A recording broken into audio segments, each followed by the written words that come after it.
Inside the gleaming towers of Silicon Valley, behind the smiling faces of tech founders preaching innovation and progress, lies a reality so carefully buried, so exquisitely polished with PR smoke and mirrors, that the world has failed to notice what artificial intelligence is truly becoming. Not a revolution for the people, not a democratizing tool for humanity, but a new empire, built not with armies, but with algorithms, built not to liberate, but to control. And at the heart of it all, a handful of companies, unelected and unaccountable, that are not just shaping the future, they are owning it. Artificial intelligence, the most powerful tool ever created by humankind, was never meant to be neutral. It was never meant to be safe. The idea that AI was simply the next step in technological progress is a lie, one sold by those who knew exactly what they were doing. Because the truth is, artificial intelligence has always been about one thing: control. Control over information, control over decisions, and ultimately, control over you. To understand the scale of the lie, follow the money. The companies with the largest investments in AI are not startups or inventors. They are the same names behind the last 2 decades of digital surveillance: Google, Microsoft, Amazon, Meta, and OpenAI, though open is now a joke in name only. These aren't tech firms, they are data empires. They don't trade in products, they trade in people. Your clicks, your voice, your photos, your secrets. Everything you've ever said or done online is fuel for their machines. But what they rarely tell you is that AI isn't powered by genius. It's powered by your digital shadow. Without your data, their so-called intelligence is nothing but empty code. And yet, it goes deeper.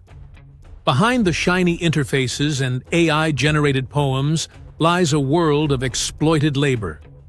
The cheerful chatbots that respond to your prompts were not born in code alone. They were trained, refined, and filtered by thousands of underpaid workers in countries like Kenya and the Philippines. Human beings forced to sift through the most disturbing corners of the internet, labeling child abuse, violence, and hate speech for hours on end. All so your AI could sound polite and politically correct. These workers are the invisible backbone of the AI boom, and they're treated as disposable. And then there's the myth of democratization. We were told AI would level the playing field, make creativity accessible to all, give knowledge to the masses, empower the powerless. But what's really happened? AI tools are being locked behind paywalls, APIs restricted, open models shut down.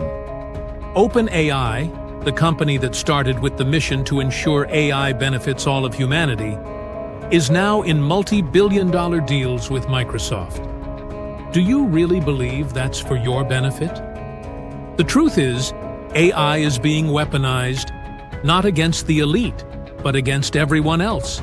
It's being used to write news headlines that never saw a journalist, to generate political images that never happened, to flood the internet with fake voices, fake faces, fake everything, until the very idea of truth begins to erode. Deepfakes used to be rare. Now, they're one click away. AI isn't just rewriting articles, it's rewriting reality. And if you think the danger stops at fake content, think again. Governments are already using AI to monitor populations.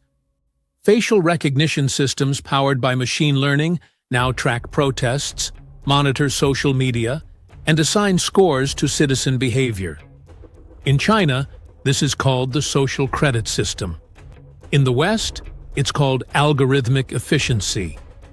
But the outcome is the same: an invisible net of control, woven in silence. And who profits from this? Look behind the curtain, and you'll find the same financial players. Vanguard, BlackRock, State Street, holding significant stakes in nearly every major AI player. These firms aren't interested in innovation. They're interested in ownership. Ownership of platforms, of infrastructure, of patents, of ideas. AI isn't a movement. It's an asset class. And the race isn't to build the best AI, it's to monopolize it. But here's the most chilling part. The AI arms race isn't about building artificial intelligence. It's about replacing human judgment. Replacing writers, teachers, analysts, lawyers, even artists.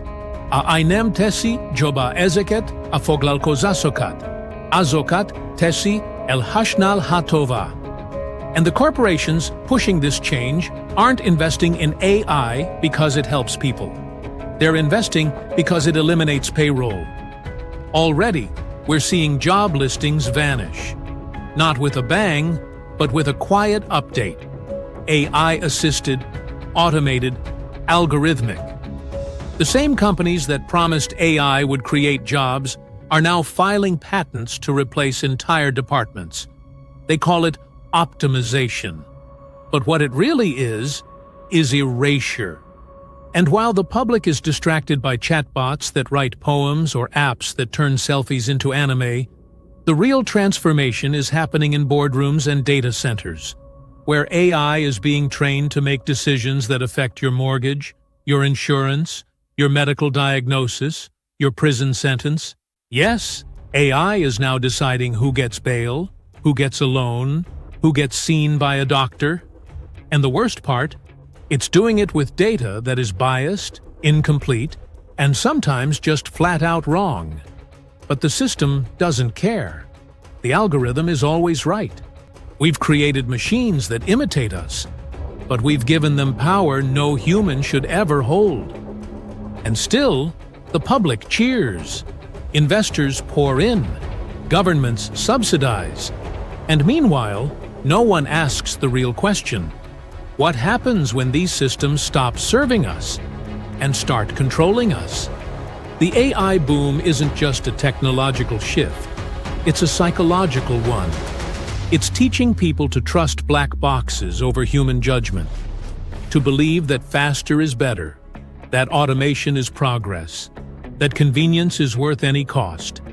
It's normalizing the idea that your face, your voice, your writing, your very identity can be synthesized, cloned, stolen, sold. And once we accept that, what's left? Already, AI-generated influencers have millions of followers. AI CEOs are being appointed. AI-generated news is being read by real humans who don't know the difference. This isn't the future. This is now. But perhaps the most dangerous lie of all is the illusion that we still have time. That regulation is coming. That someone will step in. But the truth is, the pace of AI is faster than law, faster than ethics, faster than democracy. And those at the top know it. That's why they've stopped asking permission. They're not waiting for oversight. They're building the future in secret, behind closed doors, with no vote, no voice, no accountability. So ask yourself, who benefits from the AI boom? Who owns the models? Who writes the rules? Who decides what is allowed and what is forbidden? It's not you. The AI revolution was never about lifting up humanity. It was about automating it, replicating it, replacing it. And now that it's here, the question isn't whether it will take over. It's whether we'll notice when it does. Because by the time we realize what's happened, the lie will already have become the truth. And those who tried to warn you? Their voices will be lost in the noise, drowned out by a million synthetic voices, each programmed to say, everything is fine. But nothing is fine, because the age of artificial intelligence is not the age of enlightenment. It is the age of illusion. And unless we wake up, it will be the last age we get to choose.